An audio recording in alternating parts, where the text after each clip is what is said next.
Nuclear blast के बाद क्या कोई इंसान बच पाएगा? यही एक्सपेरिमेंट के लिए एक आदमी को 10 मीटर नीचे बने अंडरग्राउंड बंकर में रहना है। अगर वो 7 दिन तक सरवाइव कर लेता है तो उसे $10,000 का इनाम मिलेगा। यहाँ ना इंटरनेट है, ना समय का पता, ना कोई खिड़की, ऐसा बंद जैसे दम घोटू माहौल। वो कितने दिन टिक पाएगा? वो उम्मीद के साथ अंदर जाता है। करीब 9 स्क्वायर मीटर का छोटा सा कमरा, ज्यादा ऊंचा भी नहीं। वो जल्दी जल्दी सबको चेक करता है, लेकिन ना खाना मिलता है, ना पानी, ना टॉयलेट। तभी उसे दीवार पर कुछ क्लूज दिखते हैं, जिससे पता चलता है कि और भी कमरे हो सकते हैं। उसे बिस्तर के पास छिपा रास्ता मिलता है और वो उसमें घुस जाता है। आगे दूसरा कमरा मिलता है, यहाँ खाना, पानी और काफी सामान रखा है। साथ ही तीसरे कमरे का रास्ता भी। तीसरे कमरे में टॉयलेट है। अब उसे लगता है कि 7 दिन सरवाइव करना मुमकिन है, लेकिन तीनों कमरों के बीच आना जाना बहुत थकाने वाला है। वो डरता है कि अगर अचानक जरूरत पड़े तो क्या समय पर पहुंच पाएगा। वो खाने पीने का हिसाब लगाता है और सोने की कोशिश करता है ताकि समय जल्दी बीते, लेकिन लाइट बंद करने का कोई स्विच नहीं है, जिससे सोना मुश्किल हो जाता है। पहला दिन ठीक ठाक निकल जाता है। दूसरे दिन उसे घुटन और पसीना महसूस होता है, शायद हवा कम होने की वजह से। फिर भी वो चाय बनाने की कोशिश करता है, लेकिन कमरा और गर्म हो जाता है। खाने के लिए उसे तंग सुरंगों से होकर जाना पड़ता है। एक साधारण काम भी यहाँ मुश्किल लगता है। कुछ देर बाद उसे टॉयलेट जाने की जरूरत पड़ती है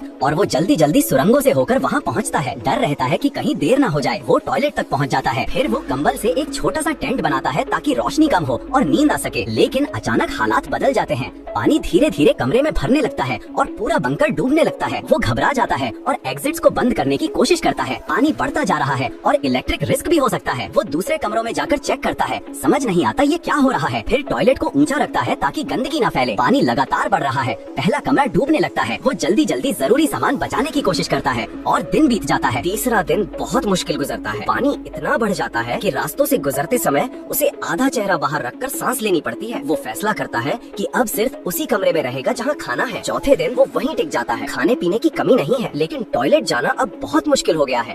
पानी के नीचे तैर कर जाना पड़ता है। वो किसी तरह सांस रोक कर जाता है और वापस आता है। लगभग जान निकल ही जाती है। फिर तय करता है कि अब टॉयलेट नहीं जाएगा। तभी अचानक लाइट चली जाती है। अंधेरे और पानी से भरे बंकर में उसका डर और बढ़ जाता है। टॉर्च ही एकमात्र सहारा बचती है। 5वें दिन पानी थोड़ा कम होने लगता है। उसे एक बैटरी मिलती है और वो उसे जोड़कर लाइट चालू कर देता है। रोशनी देखकर वो इमोशनल हो जाता है और फिर से उम्मीद मिलती है, लेकिन उसकी हालत खराब होने लगती है। ठीक से खा नहीं पाता, सो नहीं पाता। छठे दिन वो बस इंतजार करता है। नए जूते पहनकर तैयार रहता है कि कब बाहर निकलेगा। अब एक्साइटमेंट खत्म हो चुकी है, सिर्फ अकेलापन बचा है। अचानक एक तेज आवाज आती है। एक रास्ता टूट जाता है। वो डर जाता है कि अगर ये उस पर गिरता तो क्या होता। वो जल्दी से सुरक्षित जगह पर लौटता है। बैटरी भी खत्म हो जाती है और अंधेरा फिर से छा जाता है। अब वो पूरी तरह थक चुका है। बिस्तर पर लेटकर बस समय गुजरने का इंतजार करता है। आखिरकार 7वें दिन की रात दरवाजे पर दस्तक होती है। उसे बताया जाता है वो जीत चुका है और अब बाहर आ सकता है। बाहर आकर जीत से ज्यादा वो इंसानों को देख